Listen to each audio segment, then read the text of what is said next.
So guys, welcome to another Friday video. I, of course, am Anthony for AVP Aquariums, and I've got a lot to talk to you guys about today concerning both of the nano tanks behind me here. There's been a lot of exciting developments, so without going on too long, let's go ahead and take a look. So starting out today at the 8-gallon Cobalt tank here, which is home to my growing colony of guppies. What I'm guessing is some of the first batch of babies that were born in this tank are growing, and you're starting to even see some of the spotting on their caudal fins. So I'm excited to see exactly what colors they're going to come into. Most likely they're all going to have that nice red mosaic coloration to them. The shrimp population in this tank has been booming. Out of nowhere, all of a sudden, I'm guessing most likely because the guppies have been getting so much food in order for the babies to grow. In turn, the shrimp have been getting a nice supply of food, so their population is booming. I'm seeing all sizes of shrimplets all over the tank. The adults are really looking big and beefy. For the first time in a long time, I saw multiple females buried up. So it is just exciting in this tank. The plants are all looking great. All of the stem plants that I put into this tank from the last shipment that came in have gone through their conversions and are really started to boom and growth, especially the red plant towards the back corner. That one has already gotten at least 2 trims, and the stems have been spread throughout the tank. In fact, I think what I may end up doing is taking the rotala that I planted in this tank and moving it into my 5-gallon. Just because I think it's going to get overshadowed by the one red plant in this tank. Plus, my Pogostamen erectus is coming back, which is awesome to see. I was really going to be upset if I lost that plant. I had a few stems left, and they are starting to grow back. The buces in this tank are absolutely looking great. The hydrocaudal I planted is growing well. And of course, the plants I already had in this tank are doing well. You can see the baby tears up front next to the hydrocaudal. It's been trimmed a few times and spread, and it's really starting to cover the front of the tank. I'm getting that nice carpet effect I was looking for. And just all around, all the plants are doing well. The Crypt Parva still does have some of its above water growth, which is interesting. It's somehow surviving in the tank, but I am seeing new growth there. So again, nothing to worry about. There is one new surprise in this tank, which comes in the form of my floating plants. I guess it came in with the new plants. I have started seeing some Zola Fern growing up at the top, and I've just been letting that spread because I like the look of that plant. So it's growing in there, and it is slowly spreading to some of my other tanks, which again is not a bad thing. I like the floating plants. Floating plants are good, and apparently my tetras like to eat them, so it works out all around. And the 5-gallon fluval spec, I have no idea where to start with this tank, so I'm just going to take it one thing at a time.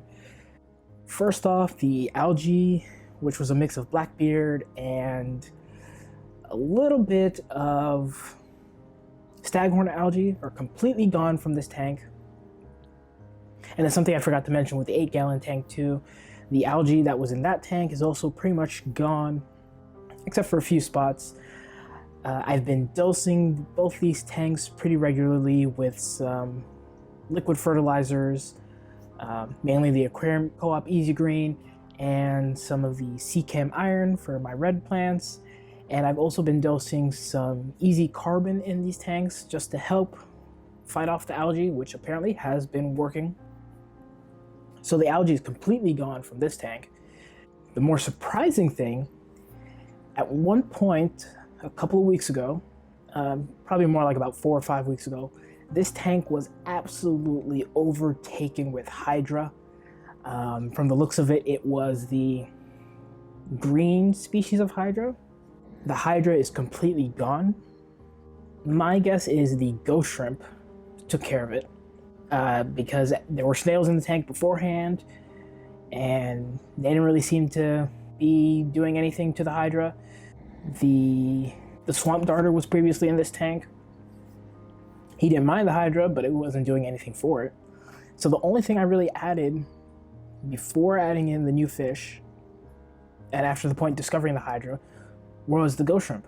So apparently, ghost shrimp eat Hydra. New discovery. And speaking of the new fish in this tank, that brings me to the new additions, which I unboxed and added in my last video for this for Nano Corner. My little colony of Heterandria formosa, or the least killifish, are doing really well in this tank. They have since been released into the main tank. They're no longer in the breeder box, and they have in fact been breeding in here. I've been seeing a good number of fry popping up here and there. I believe some of them did get eaten by the large swamp darter, which is why I went ahead and ordered some more driftwood for this tank. Actually, backtrack. Before that, I noticed that a lot of the fry were hanging out in the top filter section of the fluval spec. They weren't getting sucked into it, they were just kind of going in there, and I noticed that was pretty much becoming their nursery. So I put some leaf litter in there, left that to be their nursery, but I also added some more driftwood to this tank, which I purchased from Tannin Aquatics. It's the same wood that was already in this tank. It's still new, so the color doesn't quite match yet. But it's doing two things. One, it's providing some more kind of nursery area for the Heterandria fry, and it's also helping to reduce the water flow from the filter output. So all in all, that's been a great addition to the tank. And the swamp darters that were added to this tank, they are all doing well. My big original is still doing well. He gets along with the smaller ones. He may kind of push one of them off to the side every now and then if they kind of get too close and bug him. But no injuries, no major territorial issues. So they're all having a good time in there. Which brings me to the last bit of exciting news for this tank. The large swamp darter, which has been in this tank, has always been a good fan of frozen brine shrimp, freeze-dried brine shrimp, and frozen bloodworms, but never even bothered eating any pellet foods. So for a while I thought I was just going to be strictly giving him a frozen food diet. But recently I have discovered he absolutely loves Hikari Vibrobites. So for anyone that doesn't know, Hikari Vibrobites is made so it kind of resembles the look of a bloodworm pretty much.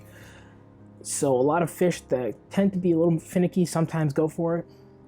He absolutely jumped for it the first time, and now it has become his almost all-time favorite food. And he still takes it off the tongs, just like he did with the bloodworms. And now the larger of the two smaller swamp darters is also going for it with almost the same amount of enthusiasm. So that has just been an awesome development for this tank. Alright guys, so that is everything that has been going on with Nano Corner. Lots of exciting things, like I said at the beginning of the video. But I am still even more excited to see where everything goes from here. Can't wait to see those baby guppies grow up, and definitely can't wait to see the 5-gallon fluval spec just really start populating with more of the Heterandria formosa. As always, thank you for watching. Stay tuned for the next video where we will take another look at the paludarium, see how that is doing, and possibly even go ahead and stick some of the isopods into the paludarium, depending how the culture is doing, which I think might be doing well.